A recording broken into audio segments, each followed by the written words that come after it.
আমাদের প্রিয় নবী সাল্লাল্লাহু আলাইহি ওয়াসাল্লামের সময় তিনি এক দলকে একটা অভিযানে পাঠিয়েছেন।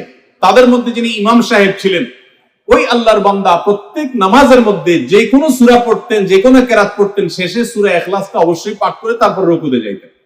এখন সাহাবীদের মধ্যে একটা প্রশ্ন দেখা দিল যে এই লোকটা প্রত্যেক রাকাত নামাজে সূরা ফাতিহা আলহামদু সূরা পাঠ করার পর যেই সূরাই পড়েন, যেই কেরাতই পড়েন, সাথে আবার কুল হুয়াল্লাহটা কেন পড়েন? আমরা তো নবী সাল্লাল্লাহু আলাইহি ওয়াসাল্লাম কিরকম করতে দেখিনি। তখন সাহাবীরা এসে নবী সাল্লাল্লাহু আলাইহি ওয়াসাল্লামকে জিজ্ঞাসা করলেন, ইয়া রাসূলুল্লাহ, আমাদের ইমাম সাহেব যাকে আমাদের সাথে আপনি দিয়েছেন, যিনি আমাদের সাথে আছেন, এই ব্যক্তি প্রত্যেক রাকাতে অন্য যা পড়ুক আর না পড়ুক এই কুল হুয়াল্লাহ সূরাটা উনি পড়ে, এটা উনি ছাড়ে না, এর কারণটা কি? তখন নবী সাল্লাল্লাহু আলাইহি ওয়াসাল্লাম জিজ্ঞাসা করলেন ওই ব্যক্তিকে যে তুমি কেন এই সূরা পাঠ করো? অবশ্যই অবধারিতভাবে সূরা ফাতিহা না প্রত্যেক রাকাতে ফিক্স, অন্য কোন সূরা তো ফিক্স না, তুমি অন্য যাই পড়ো সাথে প্রত্যেক রাকাতে কুল হুয়াল্লাহ দিয়ে শেষ করে তারপর রুকুতে যাও কেন? তখন সে সাহাবী বলেন, ইয়া রাসূলুল্লাহ, আমি কেন পড়ি? কারণ কোরআনে কারিমে এই একটা সূরা, সূরা ইখলাস বা কুল হুয়াল্লাহ সূরাটা একমাত্র সূরা যেই সূরার শুরু থেকে শেষ পর্যন্ত সবগুলো আয়াতে শুধু আমার আল্লাহর কথা বলা আছে। কোরআনের অন্য কোন সূরা এমন নাই যেই সূরার শুরু থেকে শেষ পর্যন্ত পুরো সাবজেক্ট আগা টু গোড়া পর্যন্ত সবগুলো বিষয়, সবগুলো আয়াতে শুধুমাত্র আল্লাহর পরিচয় দেওয়া হয়েছে। এবং আরেকটা সূরা নেই, যেহেতু এখানে শুধু আল্লাহর কথাই বলা হয়েছে, এই জন্য এই সূরাকে আমার অনেক বেশি পছন্দ হয়, এই জন্য এই সূরাকে অনেক বেশি আমি ভালোবাসি। আমার আল্লাহর আলোচনা এখানে। অন্যান্য সূরাতে কোথাও ইতিহাস, কোথাও হালাল হারাম, কোথাও বিধিবিধান, কোথাও অন্যান্য আলোচনা আছে, কিন্তু এই সূরায় শুধু আমার আল্লাহর কথা বলা আছে। এই জন্য আল্লাহর মহব্বতে এই সূরাকে আমি অনেক ভালোবাসি, কুল হুয়াল্লাহ সূরা। নবী করিম সাল্লাল্লাহু আলাইহি ওয়াসাল্লাম তখন বলেছেন, তোমার এই ভালোবাসার কারণে আমার কাছে ওহী আল্লাহ পাঠিয়েছেন যে আল্লাহ তাআলা তোমাকে স্পেশালি ভালোবাসেন। এবং অন্য বর্ণনায় আসছে নবী সাল্লাল্লাহু আলাইহি ওয়াসাল্লাম বলেছেন, হুব্বুকা ইয়্যাহা ইউদখিলুকাল জান্নাহ, তুমি এই সূরাকে যে ভালোবাসো, এই ভালোবাসার কারণে আল্লাহ তাআলা তোমাকে জান্নাতে প্রবেশ করাবেন, সে ওয়াদা করেছে।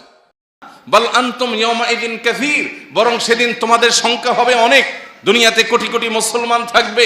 ওয়ালাকিন্নাকুম গুসাউন কাগুসাইস সাইল, কিন্তু বানের পানির উপরে খড়কুটা যেরকম ভেসে যায়, তোমরা সেরকম খড়কুটার মতো হবে।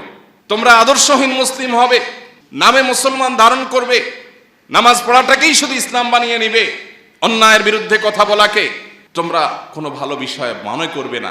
নবীজি বলেছিলেন সেদিন তোমাদের এই পরিণতির দুটি কারণ থাকবে, এক হুব্বুদ দুনিয়া, দুই কারাহিয়াতুল মউত। তোমাদের মধ্যে দুনিয়ার মোহ অনেক বেশি হয়ে যাবে। দুনিয়ার মোহ যখন বেশি হয়ে যাবে, তখন আমার ফ্যামিলি, আমার বাচ্চা কাচ্চা, আমার বাপ ভাই, আমার নিজের, আমার ব্যবসা বাণিজ্য, আমার ক্যারিয়ার, তোমার চিন্তা শুধু এই চক্রের মধ্যে ঘুরপাক খাবে। এই চক্রকে ভেদ করে তুমি জান্নাত পর্যন্ত দেখতে পাওয়া, আখিরাত পর্যন্ত দেখতে পাওয়া, রবের সন্তুষ্টি অর্জন করা, সার্থক মানুষ হয়ে যাওয়া, এই মানসিকতা তোমাদের মধ্যে থাকবে না। ক্ষুদ্র চিন্তার মধ্যে তোমরা সীমাবদ্ধ থাকবে। এটা মুসলমানের পরিচয় নয়। মুসলমান সে মানুষ যে আবু বকর ওমরের সন্তান, খালিদ ইবনে ওয়ালিদের সন্তান, ওমর আবু বকরের ওসমানের সন্তান, আলী রাদিয়াল্লাহু তাআলা আনহুর আদর্শের সন্তান, মুহাম্মদ সাল্লাল্লাহু আলাইহি সাল্লামের রূহানি সন্তান। সে মুসলমান তো সামান্য শুধু ফ্যামিলির চিন্তা, কয়টা টাকা পয়সার চিন্তা, একটু লাক্সারিয়াস লাইফ লিড করার চিন্তা, একটু ভোগের চিন্তা করবে না। এটা তো পশু পাখিরাও করে, প্রাণীরাও করে। মানুষের মনুষ্যত্ব, ইমানদারের সার্থকতাই হলো তার জীবনকে অন্যায়ের বিরুদ্ধে সর্বোচ্চ সোচ্চার রেখে আল্লাহর রাহে নিজের জীবনকে নজরানা হিসাবে পেশ করতে পারা। এটাই তো মুসলমানের সার্থকতা। যেদিন তোমাদের মধ্যে দুনিয়ার মোহ পেয়ে বসবে, তোমরা ক্ষুদ্র গণ্ডির বাইরে আসতে পারবে না। তোমাদের যেদিন মৃত্যু ভয় তোমাদেরকে ঝেঁকে বসবে, জান বাঁচাবার জন্য শুধুমাত্র চিন্তা করবে, আমি এখানে গেলে আমার জান যাবে, আমি আমার জান বাঁচাই, আমি নিজে ভালো থাকি। এই চিন্তা যখন আসবে, অপমান, অপদস্থ, লাঞ্ছনা এবং আগ্রাসন এটা তোমাদের জন্য অপরিহার্য হয়ে যাবে, অবধারিত হয়ে যাবে। নবী করিম